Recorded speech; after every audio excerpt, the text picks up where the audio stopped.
I have a business background. I always liked to be close to the commercial side of a business, but I also have a sort of a deep itch that wants to build things. All right. This is the Agents of Insight podcast here with Nicolaas Wagenaar. I'm the host, Will Sullivan, where we work with agent developers, specifically in the go-to-market side of how to understand and deploy their agents so that we're hearing firsthand from the developer and not just the marketers. All right. So I'll get that started. Nicolaas, tell us how you doing. Where are you calling from today? Good, Will. Thanks so much. And thanks for having me on the podcast here. I'm calling from Copenhagen, Denmark. It's a Wow. very dreary day. We're reaching the end of our afternoon here and we're heading into winter, so it's getting dark. But Okay. it's good to be inside. It's good to be on the podcast here. Well, that's great. Can you just jump right into it? Give us a little bit about your background. What's it like growing up in Denmark and how you found yourself in this world of agent development and as a co-founder of Attive? Yeah, absolutely. So I'm actually not born in Denmark, but I moved here about 10, 11 years ago. I studied business in Amsterdam and I wanted to pursue a master's degree. They had some very interesting programs at Copenhagen Business School. I figured, why the hell not? I did my master's there. And then I ended up staying, both because the work here was very interesting, but also because the quality of life is very high and it's a very comfortable city to live in. In terms of the work, I've been working with data and GTM for about 10 or so years. As I have a business background, I always liked to be close to the commercial side of a business, but I also have a sort of a deep itch that wants to build things.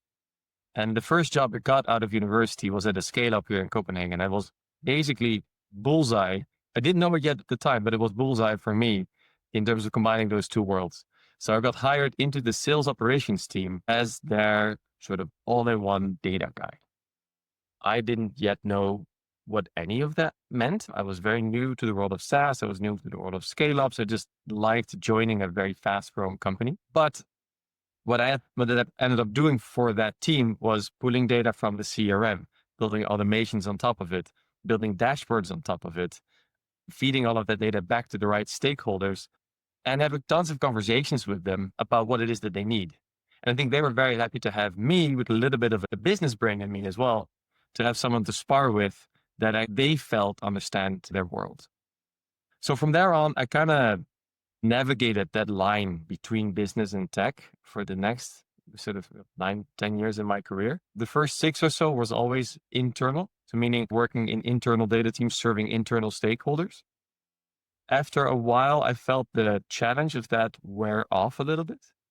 I also noticed that I really liked working in the fast-paced environment of a scale-up. But if you're working with internal stakeholders, you're going to run out of customers, so to say, because they're just not super high in employee count. So I wanted a bit more scale to my work. And it was around that time that 2 former coworkers of mine started this company called Growblocks. And they wanted me in very early on to help build the data platform that would power the product. And that was great because it basically gave me exactly what I wanted at the time, which is still work in that fast-paced environment, but now also use my data skills in something that can reach far beyond just the number of employees at the company. I learned a ton, a whole new set of challenges. I think the biggest difference between building for internal stakeholders and building for customers is there's so much known ahead of time when you build internal. You can cut so many corners because you know the business inside and out.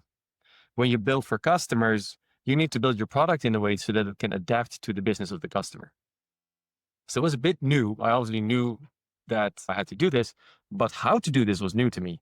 So I learned a lot. And I stayed with Growblocks for 3 years. And then unfortunately, Growblocks, being a startup, they went out of business. They didn't make it. And it was at that time that I started chatting with my Growblocks coworkers, and with 2 of them, Tony and Fernando, ended up starting Attive, which is where I work now as a co-founder and head of data. Very cool. We'll get into Attive here in a second.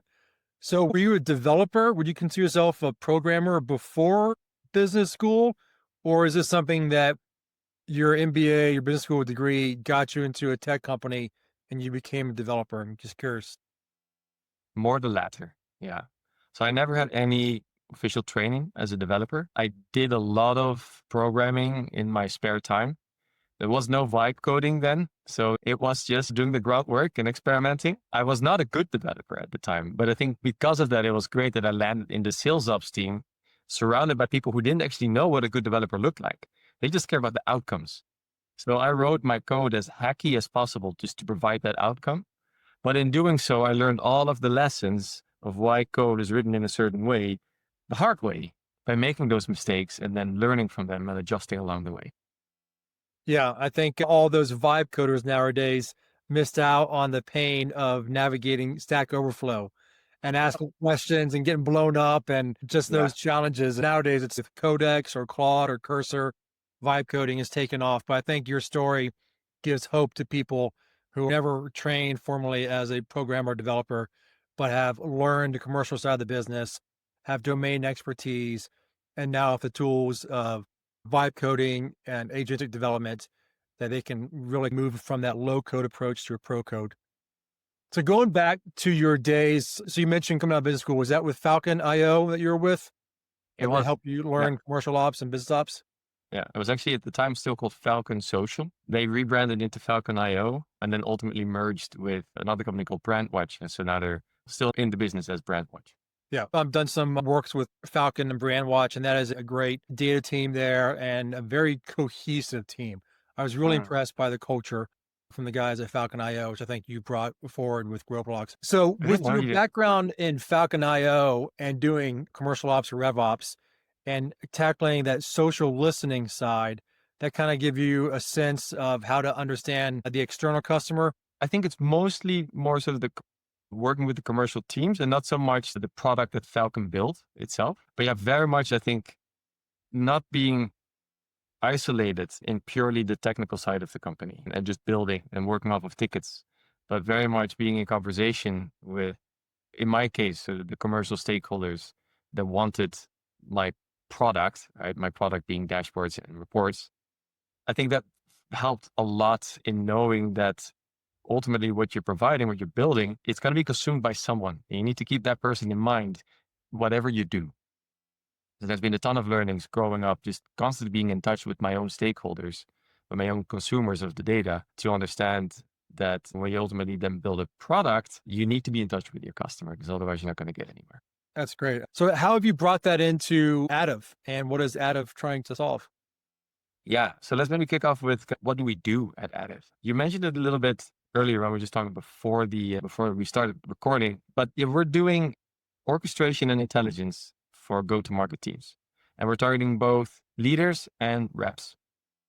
We started out focusing particularly on analysis. We knew that people, even if they have data teams and they have extensive business intelligence stacks, people in go-to-market still struggle getting value from their BI stack.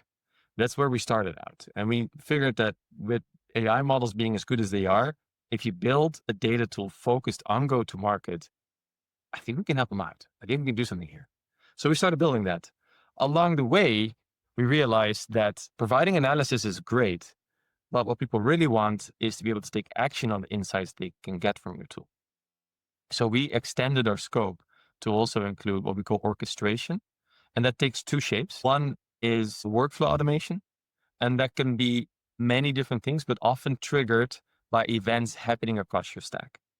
A simple one would be that a sales rep just finished a meeting, will process the meeting, analyze it in conjunction with other data that sits in the CRM, and then take certain steps of action. It could be as simple as writing next steps into an activity, but we can also trigger alerts to people. We can reassign deals.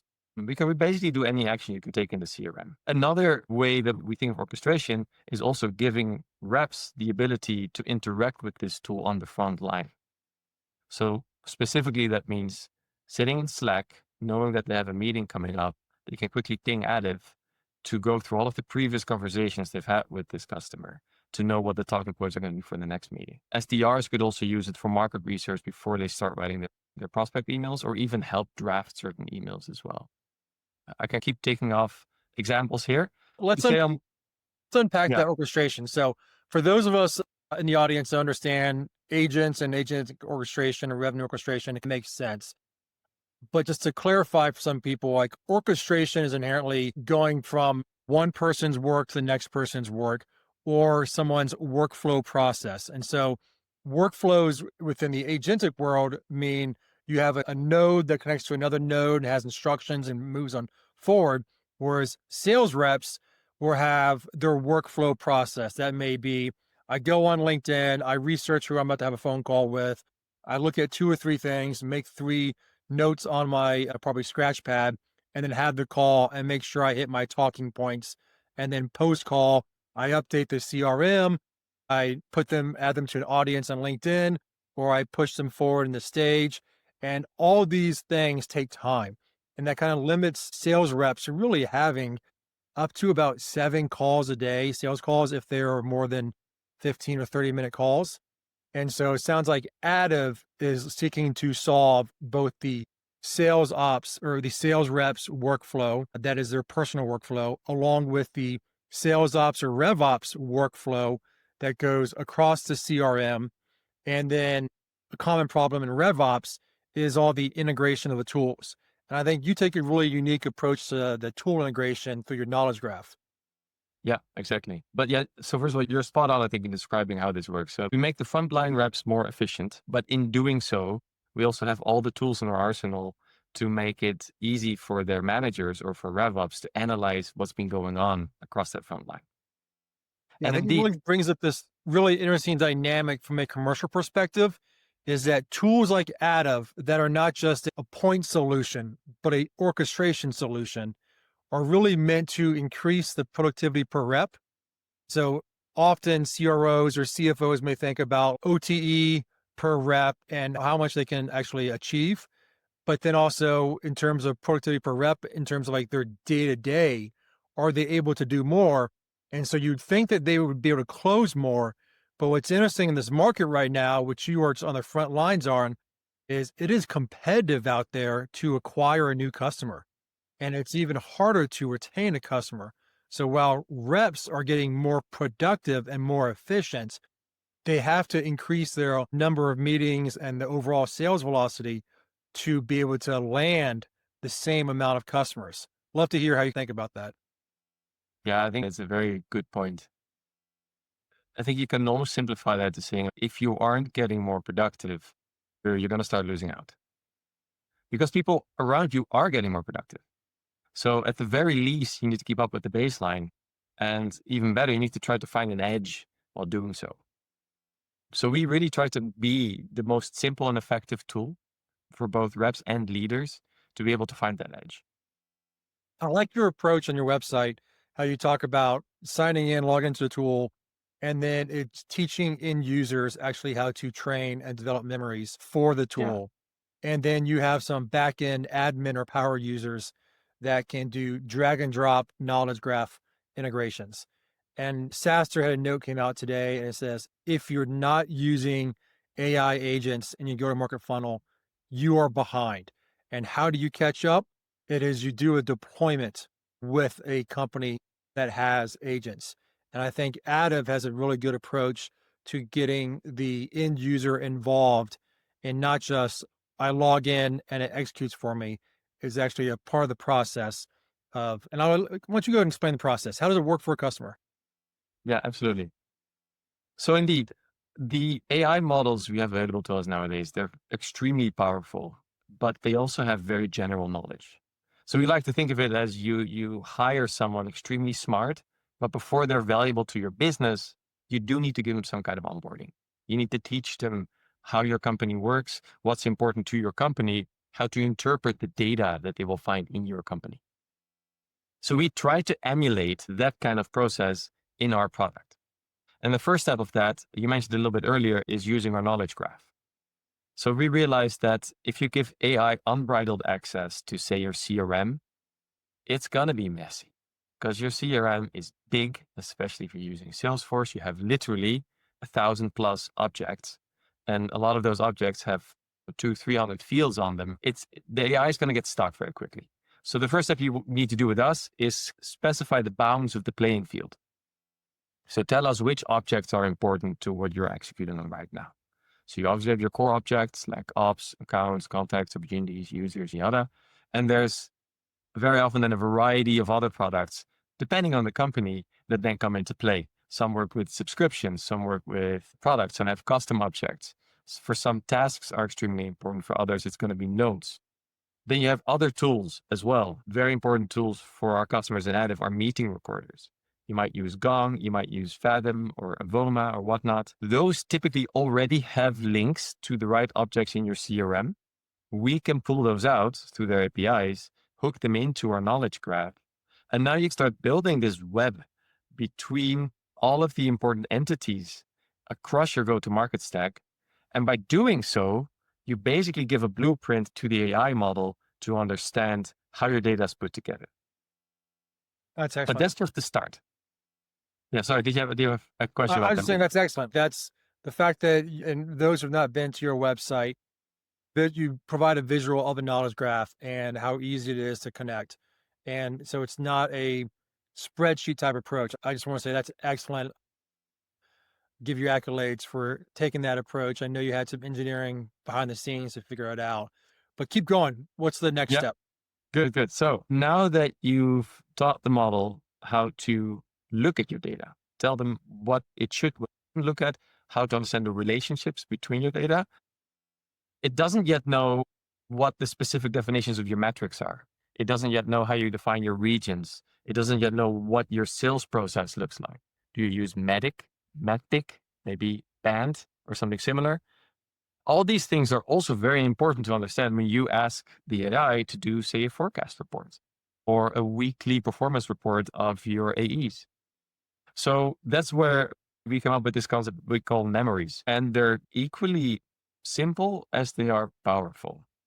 And we spent quite a lot of time iterating on this, thinking how to build this kind of semantic layer into our product. We want it to be super easy, but we also want it to work. I, coming from a data background, know a lot about semantic layers in the BI world, and they can work well, but they're a little bit rigid and they're very difficult to set up if you don't have a technical background, if you don't understand the underlying data. So we crossed that out pretty quickly. And when we were talking about this, we jumped on to ask ourselves, so how would you do this if you were to just explain this to a coworker? I need to explain to a coworker how we calculate CVR. And then why don't we just tell the AI that? So we started pre-prompting, saying, hey, I want to calculate CVR over the past couple of months. This is how we define it. And it worked like a charm. So we build on top of that, basically on the idea that you just describe in plain text, as if you're describing to a coworker what your metric means, how it's defined, and anything other that's relevant for this system to know when analyzing and reasoning about your business. And then we built the system around that to make that composable, modular, and make sure to retrieve the right memories at the right time to ensure that we always get an effective context that we can send to the AI when you ask your questions. Great. I want to ask a few questions here. To clarify for the end user, if my company, Acme, calculates net retention rate, I would say the right way, doing the formula calculation and not limiting it to a certain segment like over 10,000 RN. And maybe you also have Figma as a customer or someone like them who they do net retention rate only for customers over 10,000 ARR. And so your memories, would they be specific for my company, Acme Core, or would they be baked in terms of how to calculate these key metrics that are common across industries? No, they would be specific to your company, Acme Core. That's great. So then I just want to clarify that because that's important for people to understand. There is declarative agents who always do things the same way. And then there's those agents that have built-in tools or skills. I know Claude came out this past week with skills. And so those are skills that you train it on. And so like, for instance, Attive has trained skills to handle user-specific, company-specific definitions, as opposed to other ones you may see in some, it's crazy, I'm going to say this, legacy SaaS applications where they are generic for everything, but you provide modularity and making sure it's specific to the end user. That's great. Is there, before I keep going on this stuff, is there any other steps in your process? I think one other step that's worth highlighting is when we started rolling out this memory feature to our early customers, what we started noticing is what we can call memory sprawl. You have a lot. But then what's also something that started to come up is not all memories are relevant at all the time. So we try to intelligently pick which memories belong to which question. You can also specifically insert your memories into your question by just kind of referencing using an @ sign. But sometimes you know that you're going to be doing an analysis of customers and you really don't care about the top funnel prospecting metrics. You just don't want that to be noise in your context window. So we built this concept of what we call agents, and they borrow some ideas of custom GPTs, but we can extend them with a lot of other things as well. But one of the core things of agents is that they have a specific set of memories attached to them. So if we do a customer retention agent that looks at your churn metrics, you add the memories that describe your churn metrics, and you make sure to keep out the metrics that aren't relevant. You also add memories on how to interpret that data, where to look in the customer conversations. So for example, maybe you don't want to look at conversations that happened during the sales cycle, just when they were a customer. Or maybe you specifically want to include sales cycle conversations because you want to analyze if there's anything that went wrong there. So you can very uniquely tweak how these memories are attached to certain agents, and those agents are then very focused on particular types of analyses. So it adds another layer in this composable system to make sure that you always have the right context at the right time for the job that you're doing. So it's excellent, very impressive. I want to clarify for the listeners who don't know what a semantic layer is. It's inherently a natural language layer for your BI data to speak with the end user, and the conversation occurs at the agent who is now looking at the semantic layer. In other words, a natural language agent you're having a conversation with is capable of having a conversation with your data. And data is often labeled in terms of like underscores or have unique identifiers based upon the BI developer. And so that's why there's always a common disconnect. And the semantic layer cleans that up, and both it does it from a schema, like basically a column retitling, or also what you're talking about, Nicholas, is this idea of the memories that say these are 4 or 5 experiences where we calculated churn, and now the agent is trained on it, or the retention agent is trained on it. And so this is the biggest problem, I think, and the most exciting opportunity for generative AI is rapidly developing a semantic layer for an agent to talk to your business data. So can you speak to what is the onboarding or ramp time? Because you're talking about adding memories. Who's doing this? How long does it take? Do you do it through machine learning, through past memories or past experiences that you classify as or tag as memories? Or is a admin going in there and selecting key memories or key items to become memories? It's, to be completely fair with you, it's something we're working on a lot to try to optimize this. I would say if you start with a completely blank canvas, you would probably get up and running and start asking questions after a 1 to 2 hour session with us. But here's the kicker. That's getting up and running and starting asking questions. I think tweaking the whole system to fully suit your needs, it can range in time quite a bit depending on kind of the scope of deployment for our customer. Some have a very clear use case in mind. We have some that say, okay, we're just interested in looking into our conversations with customers. Getting them up and running was super quick. We have others that said, we want to run our QBRs of Attive. And that takes a lot more time. First of all, because you need to be very precise because you're doing QBRs, but it's also a much broader scope across the company, as it typically covers everything from the top funnel to the retention metrics as well. So how are you thinking about this? Because you said you're working on it right now.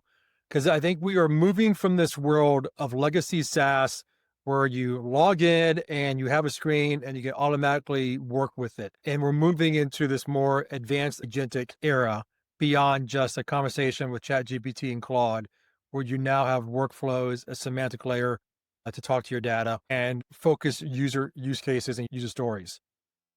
How do you think about this from both a technology implementation and acceleration standpoint, as well as organization and staffing? Do you have an example of someone who's done this great, or have you figured out what it may look like for someone to do it excellent? I think the general approach we take to optimizing this is we will try to put in place as much as possible for the customer before they have to do anything. But this is a tricky thing because if you don't put enough in place, there's a high chance that whatever you have works across all or most of your customers, but there's also more work for your customers to do. The more you put in place, the higher the chance becomes that it doesn't work for a particular customer.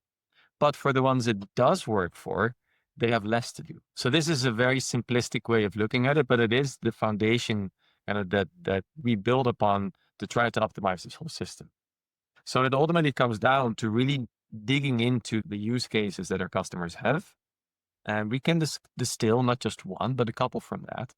And to get a bit more specific, if someone comes in, let's say this is someone working in revenue operations, and they come in with reporting needs specifically to sales performance, we could ask a couple of those questions during the onboarding. And then we can set up a knowledge graph based on their CRM system that covers the most common kind of objects that we find in sales performance, including the most common fields that are relevant for this. And we can set them up with a couple of base memories that we think cover at least 80% of your needs. Again, the trick is to not do too much because then they'll have to break it down and rebuild it. But you also want to make sure that they have the framework in place so that they could just only do a few tweaks and then continue to get working. Yeah, I think from a commercial perspective, you have a few channels. There's how much do you, like you saying, how much or how little do you do to help the user adopt and onboard themselves? And then there's the idea of where is there hands-on involvement from the founding team or the developers like yourself? You're going to get to a point where you can't scale. And I've talked to a number of AI companies or even advanced analytics companies who are getting to that point where it gets to, they have to hire someone and then it's a 6-month ramp for them to be as good as someone like yourself and dealing with customers. So you get to these thresholds. Then there's a partner channel opportunity, but that's challenging in itself too, because companies like yours who need someone who has a data modeling, semantic layer understanding, and agentic conversation structuring, they're people building their own things or are being hired by people. So you get to this like, how do we do this? Because you're going to get to a point, a threshold of scale. And what I'm seeing companies do is stand up professional services arms or build out heavy solution engineering teams that are former developers and now solution engineers or former sales reps. By the way, there's so many sales reps coming in these AI SDR companies and GTM companies because they know the pain and they want to find a way to make it better. So there's that aspect of building out solutions engineering or aspect to scale this problem. But then there's the other piece is like, what does GTM ops, RevOps, sales ops, marketing ops look like going forward? I think you're going to inherently have, now you have the era of the last few years where you grew up in at Falcon, there was I'll call it forward deployed data team or analytics team, not just a centralized one. I think we're going to see the era of forward deployed AI engineers, not just go to market engineers, forward deployed AI engineers. They understand fallbacks and guardrails and, as you call it, memories or topics or prompts or tools. And those people are going to have to, we're going to have to be hired and developed inside these marketing and RevOps teams. Curious how you feel about the future of your client's organization and what skills will be required. Yeah, I think it's a very interesting point to dive into. I like the line of thinking of the forward deployed AI engineer, because indeed, if you look at the conversations going on across data teams, that debate between centralized versus forward deployed is a very big one. And there's tons of opinions bouncing back and forth. If you take that a step into the AI world and look at sort of the value that we see RevOps people get just from the reporting piece through using us or similar tools that help them understand their data better, you can start to see that you don't have to spend all your time doing reporting anymore. Reporting becomes one of the jobs. The rest of your time you can spend figuring out how to make your frontline reps more effective. And there's a host of AI tools available for that. But as we talked about very early in our conversation, you don't know what you need to do in order to make people more effective unless you actually go and talk to them. So you can't sit there in, to use a harsh term, your RevOps ivory tower. Right? It's not really like that, but you can't sit too far away from what's happening in the business. You need to have an ear on the ground. And obviously, the larger your company becomes, the more difficult it becomes to make sure that you can reach to where things really happen while keeping aligned to something central to make sure that it doesn't get too dispersed. But it is important. I think it's very important to work towards that direction. And don't forget that you need to be close to where the work really happens in order to be able to add value. Yeah, I think that's a great point. One tactic that comes from the consulting world is this idea of having working sessions. So that if you're my end user and you're the lead sales rep, I would say, hey, Nicholas, can I just watch you and share your screen and have a working session with you for 30 minutes or an hour and understand how you go about your day and how you use this system?